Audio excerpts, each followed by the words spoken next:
Hello students, apex classes के digital platform पर आप सभी का हार्दिक स्वागत है। आज अपन ऑल इंडिया सैनिक स्कूल 2019 का जो पेपर है उसका सॉल्यूशन करने जा रहे हैं। चलो देखते हैं पहला क्वेश्चन क्या है। पहला क्वेश्चन है, इनमें से कौन सा भारतीय खेल नहीं है। क्या पूछ रहा है अपने से कि जो इनमें जो खेल दे रखे हैं अपने को, इनमें से ऐसा कौन सा खेल है जो भारत का नहीं है। पहला क्या दे रखा है अपने को, कबड्डी, दूसरा दे रखा है खो खो, तीसरा हॉकी और चौथा रग्बी। इनमें पूछ रहा है कि अपने को इनमें से जो खेल है वो भारत का फेमस खेल नहीं, यानी कि जो भारत का खेल नहीं है वो कौन सा है। तो कबड्डी भी भारत में खेली जाती है, खो खो भी खेला जाता है, हॉकी भी खेली जाती है, लेकिन रग्बी जो है ये क्या है, ये एक विदेशी खेल है। नेक्स्ट देखो, भारत के लोहे पुरुष के रूप में कौन जाना जाता है। Who is known as iron man of India, यानी कि भारत के लोहे पुरुष के रूप में किस व्यक्ति को जाना जाता है। पहला क्या दे रखा है, जवाहरलाल नेहरू, दूसरा दे रखा है महात्मा गांधी, तीसरा दे रखा है सरदार पटेल और चौथा दे रखा है सुभाष चंद्र बोस। तो लोहे पुरुष के नाम से किसको जाना जाता है, लोह पुरुष के नाम से सरदार वल्लभ भाई पटेल को जाना जाता है। नेक्स्ट क्वेश्चन क्या है, आयोडीन की कमी से कौन सा रोग होता है।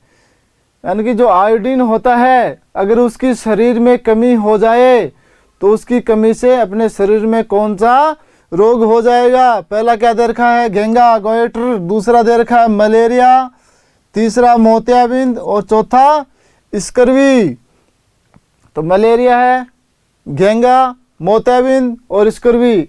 आयोडीन की कमी से कौन सा रोग होता है, आयोडीन की कमी से घेंगा रोग होता है। मलेरिया किससे होता है, मलेरिया मच्छर के काटने से होता है, मादा एनाफिलीज जो मच्छर है उसके काटने से होता है। मोतियाबिंद है, ये आंखों का रोग है, और स्कर्वी है, ये विटामिन सी की कमी से हो जाता है। नेक्स्ट देखो, हीराकुंड बांध किस नदी पर बनाया गया। Hirakud dam is built on the river, यानी कि जो अपना डैम है कौन सा, हीराकुंड डैम, हीराकुंड बांध, वो कौन सी नदी पर बनाया गया है।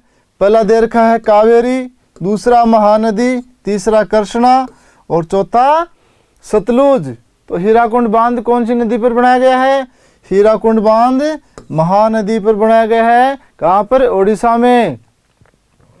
अगला देखो, अगला क्वेश्चन है, 1024 किलोबाइट बराबर है, 1024 किलोबाइट इज इक्वल टू, यानी कि जो किलोबाइट होती है केबी, किलोबाइट किसको बोलते हैं, केबी को। तो 1024 केबी किसके बराबर होती है।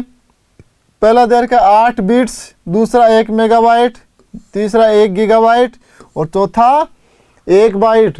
तो यानी कि 1024 जो केबी होता है वो 1 MB के बराबर होता है। किसके बराबर, 1 MB, 1 MB बराबर 1024 केबी। तो किसके बराबर हो गया, 1 मेगा बाइट के बराबर हो गया। कितना, 1024 केबी। अगला देखो, जो लोग अतीत में किए गए चीजों का अध्ययन करते हैं उन्हें कहा जाता है। तो पहला देखो, जीव विज्ञानी। जीव विज्ञानी कौन होते हैं, जो जीव विज्ञान बायोलॉजी होती है उसका अध्ययन करते हैं, उनको क्या कहा जाता है, जीव विज्ञानी। पुरातत्वविद, आर्कियोलॉजिस्ट, आर्कियोलॉजिस्ट कौन होते हैं, जो अतीत में किए गए चीजों का अध्ययन करते हैं। भूविज्ञानी, जियोलॉजिस्ट, जो जमीन से संबंधित अध्ययन करते हैं। और चिकित्सक, डॉक्टर, यानी जो चिकित्सक होता है उसको क्या कहते हैं, जो मरीजों का इलाज करता है उसको क्या कहते हैं, चिकित्सक। तो अपना आंसर क्या आ जाएगा, अपना आंसर आ जाएगा आर्कियोलॉजिस्ट, पुरातत्वविद होता है उसको क्या कहते हैं, जो अतीत में किए गए चीजों का अध्ययन करता है उसको क्या कहते हैं, उसको पुरातत्वविद कहते हैं, आर्कियोलॉजिस्ट कहा जाता है। क्या कहा जाता है, आर्कियोलॉजिस्ट। अगला देखो, भारत के राष्ट्रीय ध्वज की चौड़ाई का अनुपात क्या है। अपने को क्या पूछा है, अपने को ज़्यादातर पढ़ने में यह आता है कि भारत के राष्ट्रीय ध्वज की लंबाई और चौड़ाई का अनुपात, लंबाई और चौड़ाई का अनुपात क्या होता है? 3:2 होता है, यानी कि लंबाई 3 और चौड़ाई 2। लेकिन अपने को यहाँ पर घुमा के पूछ रखा है, पहले क्या दे रखी है अपने को? चौड़ाई दे रखी है। तो चौड़ाई कितनी आ जाएगी? चौड़ाई 2:3 आ जाएगी। तो अपना आंसर क्या आ जाएगा? 2:3। और अगर पूछे कि भारतीय राष्ट्रीय ध्वज की लंबाई और चौड़ाई का क्या अनुपात है, तो लंबाई और चौड़ाई पूछे तो 3:2, और चौड़ाई और लंबाई पूछे तो 2:3। अगला देखो क्वेश्चन क्या है? वाघा सीमा कहाँ स्थित है? Where is Wagah border located? यानी कि जो भारत पाकिस्तान का बॉर्डर है वाघा सीमा, वो कहाँ पर स्थित है? पहला क्या दे रखा है? लोंगवाला राजस्थान, दूसरा मौर्य है मणिपुर, तीसरा कच्छ के रण गुजरात, और चौथा अमृतसर पंजाब। तो वाघा बॉर्डर कहाँ है? वाघा बॉर्डर अमृतसर पंजाब में स्थित है। कहाँ पर? अमृतसर में, पंजाब में स्थित है वाघा बॉर्डर। अगला देखो, परमवीर चक्र पीवीसी पुरस्कार विजेताओं की निम्नलिखित सूची में से जिन्हें कारगिल युद्ध के दौरान पीवीसी से सम्मानित किया गया। यानी कि कारगिल युद्ध जिस समय हुआ था उस समय परमवीर चक्र पुरस्कार से किसे नवाजा गया था? किसे परमवीर पुरस्कार मिला था? पहला क्या दे रखा? लेफ्टिनेंट कर्नल अर्देशीर बुर्जोजी तारापुर, दूसरा दे रखा लेफ्टिनेंट अरुण खेतरपाल, तीसरा दे रखा कैप्टन विक्रम बत्रा, और चौथा दे रखा मेजर सोमनाथ शर्मा। तो किसे मिला था कारगिल युद्ध के दौरान परमवीर चक्र? कैप्टन विक्रम बत्रा को। किसको मिला था? कैप्टन विक्रम बत्रा है, उसको कारगिल युद्ध के दौरान परमवीर चक्र से सम्मानित किया गया था। नेक्स्ट क्वेश्चन देखो, नेक्स्ट क्वेश्चन क्या है? निम्नलिखित में से किस राज्य ने संस्कृत को आधिकारिक भाषाओं में से एक के रूप में अपनाया? यानी कि वह राज्य जिसने क्या किया? संस्कृत भाषा को अपनी आधिकारिक भाषा में शामिल किया। पहला कौन सा है? हिमाचल प्रदेश, दूसरा उत्तराखंड, तीसरा राजस्थान, और चौथा उत्तर प्रदेश। तो यानी कौन सा राज्य है जिसने किसको? संस्कृत को आधिकारिक भाषा के रूप में अपनाया। तो सबसे पहले उत्तराखंड है, उसने क्या किया था? संस्कृत भाषा को आधिकारिक भाषा के रूप में अपनाया था। नेक्स्ट क्वेश्चन देखो, भारत के वर्तमान उपराष्ट्रपति कौन हैं? भारत के वर्तमान उपराष्ट्रपति पूछ रहा है अपने को। पहला क्या दे रखा है? श्री नरेंद्र मोदी, दूसरा श्री वेंकैया नायडू, तीसरा अरुण जेटली, और चौथा दे रखा है रामनाथ कोविंद। तो नरेंद्र मोदी क्या है? पीएम है। वेंकैया नायडू क्या है?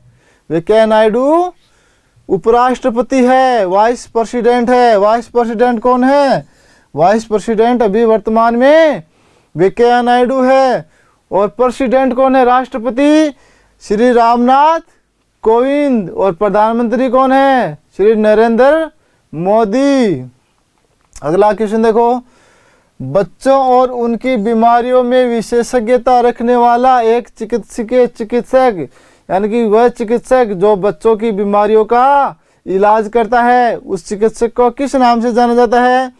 पहला दे रखा है जियोलॉजिस्ट, दूसरा पीडियाट्रिशियन, तीसरा कार्डियोलॉजिस्ट, और चौथा न्यूरोलॉजिस्ट। यानी कि जो बच्चों की बीमारियां होती है उनमें विशेषज्ञ रखता है, यानी कि जो बच्चों का डॉक्टर होता है उसको किस नाम से जाना जाता है?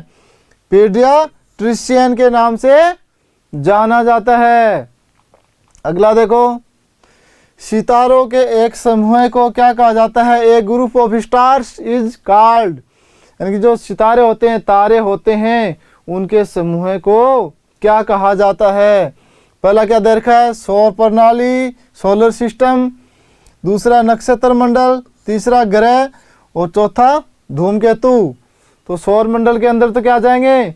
अपने सारे ग्रह हैं वो किस में आते हैं? वो सारे ग्रह सौर मंडल में आते हैं। किस में?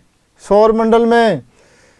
और तारों के समूह को क्या कहा जाता है? तारों के समूह को नक्षत्र मंडल कहा जाता है। क्या कहा जाता है तारों के समूह को?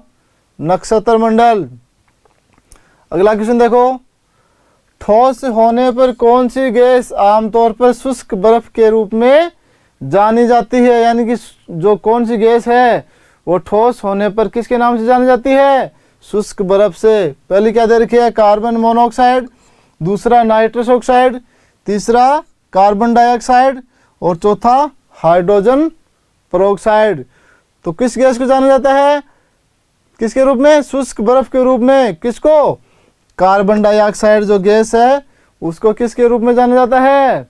शुष्क बर्फ के रूप में जाना जाता है। नेक्स्ट देखो, राज्यसभा के सदस्यों का अधिकतम कार्यकाल कितना हो सकता है? यानी कि जो राज्यसभा होती है उसके जो सदस्य होते हैं उनका अधिकतम कार्यकाल कितने साल का होता है? राज्यसभा के सदस्यों का अधिकतम कार्यकाल 6 साल का होता है। लोकसभा के सदस्यों का कार्यकाल कितना होता है? लोकसभा के सदस्यों का कार्यकाल होता है 5 वर्ष।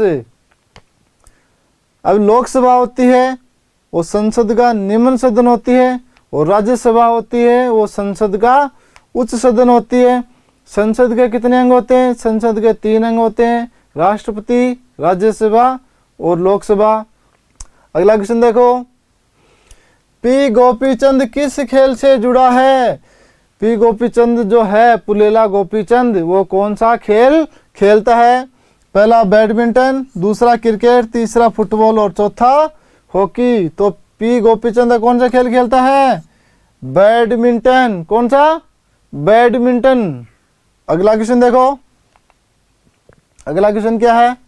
निम्नलिखित में से कौन सी कंपनी मोबाइल नहीं बेचती? यानी कि ऐसी कौन सी कंपनी है इनमें से जो क्या नहीं बेचती? मोबाइल नहीं बेचती। पहली क्या है? एप्पल, दूसरी BSNL, तीसरी HP और चौथी सोनी। तो इनमें से ऐसी कौन सी कंपनी है जो मोबाइल नहीं बनाती? एप्पल है, एप्पल के मोबाइल बनते हैं, मोबाइल बेचती है। HP भी मोबाइल बेचती है और सोनी भी मोबाइल बेचती है। लेकिन BSNL है वो मोबाइल नहीं बेचती, वो सिर्फ क्या बेचती है? सिम कार्ड बेचती है। ठीक है, यानी कि BSNL की कंपनी है वो मोबाइल नहीं बनाती, वो सिर्फ सिम कार्ड बनाती है। बाकी सारी ये है एप्पल, HP और सोनी ये मोबाइल बेचती हैं और BSNL है वो सिर्फ सिम कार्ड बेचती है, ना कि मोबाइल। तो ऐसे क्वेश्चन भी आपको पूछे जाते हैं। ये भी कई प्रकार के क्वेश्चन पूछे जाते हैं। ऐसे किसी भी ब्रांड का नाम पूछ लेते हैं, किसी भी कंपनी का नाम पूछ लेते हैं। तो ये चीज़ें भी आपको पढ़नी बहुत ज़रूरी हैं। जो दैनिक दिनचर्या की जो चीज़ें हैं उनके बारे में भी कई बार क्वेश्चन पूछा जाता है आपसे। अगला देखो, जमीन और पानी पर यात्रा करने में सक्षम एक वाहन को क्या कहा जाता है? यानी कि वह वाहन जो किस पर? जमीन पर भी चल सकता है और पानी पर भी चल सकता है। ऐसा कौन सा वाहन है? पहला क्या दे रखा है? होवरक्राफ्ट, दूसरा रोवरक्राफ्ट, तीसरा मोवरक्राफ्ट और चौथा कार। तो इनमें से ऐसा कौन सा वाहन है जो जमीन पर भी चलेगा और पानी पर भी, यानी जमीन और पानी दोनों पर यात्रा कर सकता है? तो कौन सा हो गया? कौन सा ऐसा वाहन है?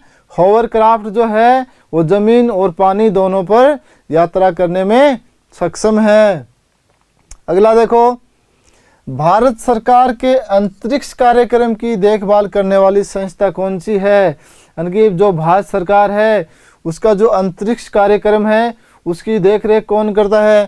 पहला है ISBT, दूसरा NTRO, तीसरा नाबार्ड और चौथा इसरो। तो भारत के अंतरिक्ष कार्यक्रम किसके अंडर में है?